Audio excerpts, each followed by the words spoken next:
Hello friends, आप सभी दोस्तों का हमारे study channel eminence institute of education में स्वागत है। फ्रेंड्स, आज हम इस वीडियो में प्राचीन भारत के इतिहास के हड़प्पा सभ्यता या सिंधु घाटी सभ्यता नामक टॉपिक पे डिस्कस करेंगे। फ्रेंड्स, यदि आप हमारे चैनल पर नए हैं तो प्लीज़ चैनल को सब्सक्राइब कर लीजिएगा तथा वीडियो को ज़्यादा से ज़्यादा दोस्तों तक शेयर कर दीजिएगा। फ्रेंड्स, यदि अभी तक आपने हमारे प्राचीन भारत के इतिहास को पार्ट फर्स्ट को नहीं देखा तो प्लेलिस्ट में जाके उसको देख लीजिएगा। फ्रेंड्स, आज हम इस वीडियो के माध्यम से हड़प्पा सभ्यता को हड़प्पा सभ्यता क्यों कहा जाता है, साथ ही इसको सिंधु घाटी सभ्यता कहने के कारण क्या हैं तथा हड़प्पा सभ्यता के सामाजिक जीवन, आर्थिक जीवन, राजनैतिक जीवन, धार्मिक जीवन व लिपियाँ, मुहरों आदि के बारे में भी अध्ययन करेंगे तथा मनोरंजन के साधन क्या क्या थे उस समय उसको भी जानने की कोशिश करेंगे और यह भी जानने की कोशिश करेंगे कि हड़प्पा सभ्यता एक नगरीय सभ्यता थी। यह किस साक्ष्यों के आधार पर हम कह सकते हैं, जबकि उसके बाद आने वाली वैदिक सभ्यता एक ग्रामीण सभ्यता थी, अर्थात यानी कि जो सभ्यता आज से 4000 साल पहले विकसित हुई थी वो आज जैसे ही नगरीय सभ्यता थी। तो चलिए फ्रेंड्स, स्टार्ट करते हैं इस वीडियो को। तो इसके हड़प्पा सभ्यता कहने के कारण क्या थे, तो सबसे पहला जो इसको खुदाई का पता चला था हड़प्पा नामक स्थान से ही चला था। हड़प्पा नामक खुदाई से सर्वप्रथम पता चलने के कारण ही इसको हड़प्पा सभ्यता नाम दिया गया और 1921 में इसकी खुदाई दयाराम साहनी के नेतृत्व में हुई थी। फ्रेंड्स, फिर इसको बाद में जॉन मार्शल द्वारा सिंधु घाटी सभ्यता कहा गया। सिंधु घाटी सभ्यता इसलिए कहा गया क्योंकि यह जो सभ्यता थी सिंधु नदी घाटी के तट पर फली फूली थी। फ्रेंड्स, यह एक कांस्य युगीन सभ्यता थी, अर्थात इसमें कांसा धातु की प्रचुर मात्रा में उपयोग के साक्ष्य मिले हैं तथा यह एक नगरीय सभ्यता भी थी। तो फ्रेंड्स, क्वेश्चन यहाँ से बनता है कि हड़प्पा सभ्यता किस प्रकार की सभ्यता थी, तो ये एक कांस्य युगीन थी। साथ में दूसरा क्वेश्चन ये बनता है कि यह एक नगरीय सभ्यता भी थी और जो हड़प्पा नाम स्थल की खुदाई किसके नेतृत्व में कराई गई थी, तो दयाराम साहनी के नेतृत्व में 1921 में। फ्रेंड्स, अब हम चलेंगे, ये जो हड़प्पा सभ्यता थी इसका प्रसार कहाँ से कहाँ तक था, तो ये इसका प्रसार चारों दिशाओं में उत्तर दिशा में मांडा तक था। जो मांडा है ये चिनाब नदी के तट पर बसा था और ये जम्मू कश्मीर के अंतर्गत आता है। ठीक है, तो ये जम्मू कश्मीर के मांडा तक यह प्रसार था इसका उत्तर दिशा में। पश्चिम दिशा में यह सुतकांगेर और बलूचिस्तान तक इसका प्रसार था, जो वर्तमान में पाकिस्तान है। दक्षिण में इसका प्रसार दैमाबाद तक था। दैमाबाद जो है प्रवरा नदी के तट पर स्थित है, वहीं तक था, महाराष्ट्र तक। और जो इसका इसमें पूर्व दिशा नहीं लिखा, तो पूर्व में यह है आलमगीर उत्तर प्रदेश तक इसका विस्तार था। तो फ्रेंड्स, इसमें यह पूछा जाता है कि हड़प्पा सभ्यता का विस्तार किस दिशा में कहाँ तक था, तो इसलिए आप चारों दिशाओं में इसको अच्छे से याद कर लीजिएगा। फ्रेंड्स, अब हम चलेंगे अगले पॉइंट पे। इसका जो नगर निर्माण योजना कैसी थी, तो फ्रेंड्स इसमें जो भवन बनाए जाते थे ग्रिड पद्धति से बनाए जाते थे, अर्थात एक व्यवस्थित रूप में एक निश्चित बसावट में ही घरों का निर्माण होता था और ज़्यादातर घर पक्के ही होते थे। कुछ मात्रा में कच्चे घरों के अवशेष भी मिले हैं। जो सड़कें होती थी एक दूसरे को समकोण पर ही काटती थी, है ना, जिस प्रकार एक चौराहे में सड़कें काटती, तो उसी प्रकार जो हड़प्पा सभ्यता जो आज से 4000 वर्ष पुरानी थी वहाँ भी सड़कें ऐसे ही समकोण पर एक दूसरे को काटती थी।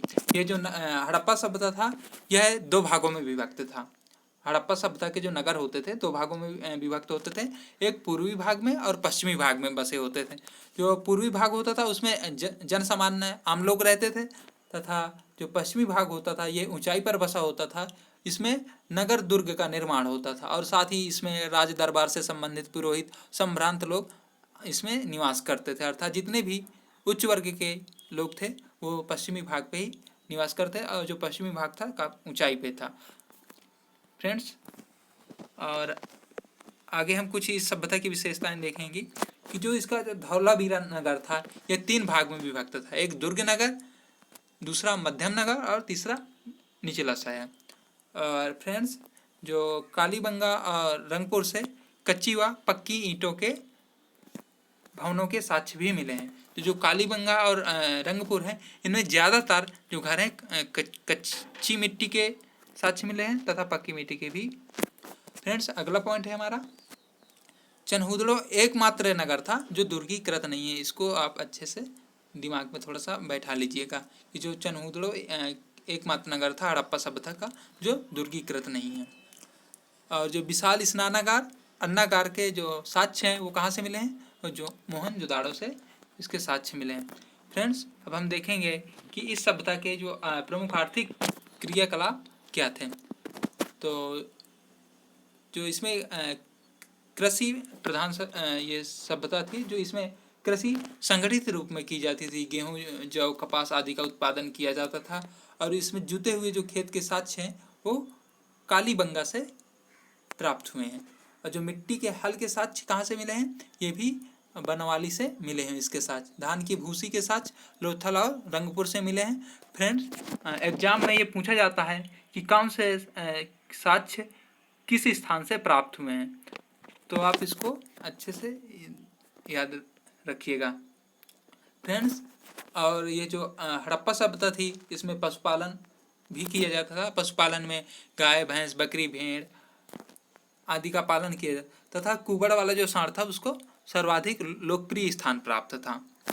यह जो सभ्यता थी अश्व केंद्रित नहीं थी, ठीक है, लेकिन सुत कोतड़ा से इसके अश्व के साक्ष्य भी प्राप्त हुए हैं। तो ये पॉइंट आप जरूर ध्यान रखिएगा कि ये सभ्यता जो थी अश्व, मतलब इसमें जो घोड़े का बहुत अधिक महत्व नहीं था, लेकिन ऐसा नहीं है कि घोड़े के साक्ष्य ना प्राप्त हुए।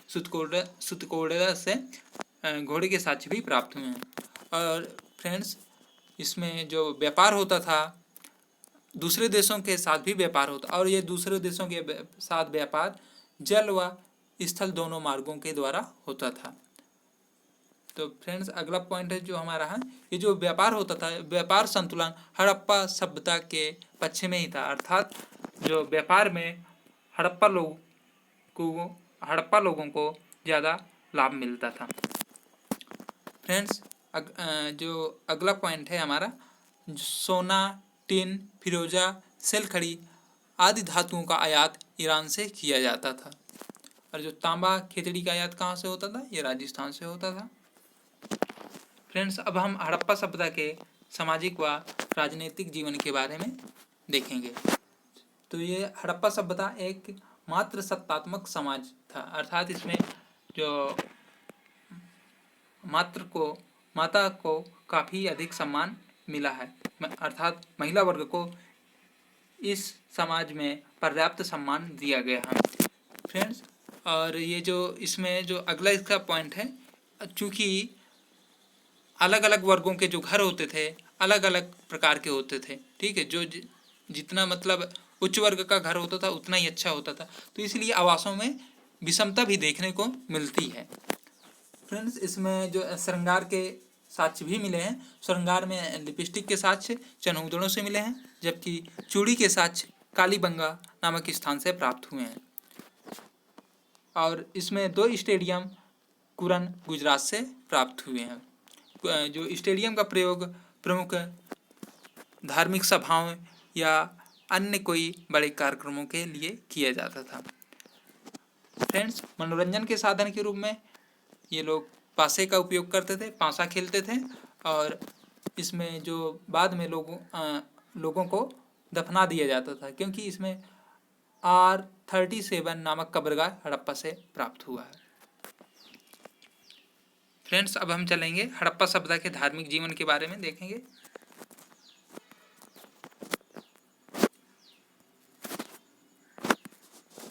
तो जो धार्मिक जीवन था, ये लोग मातृ देवी के उपासक थे। पशु पूजा व वृक्ष पूजा के भी साक्ष्य मिले हैं। ताबीज के भारी मात्रा में साक्ष्य मिले हैं, जिससे पता चलता है कि ये लोग अंधविश्वास में ही विश्वास करते थे। ये लोग काफ़ी अंधविश्वासी भी थे।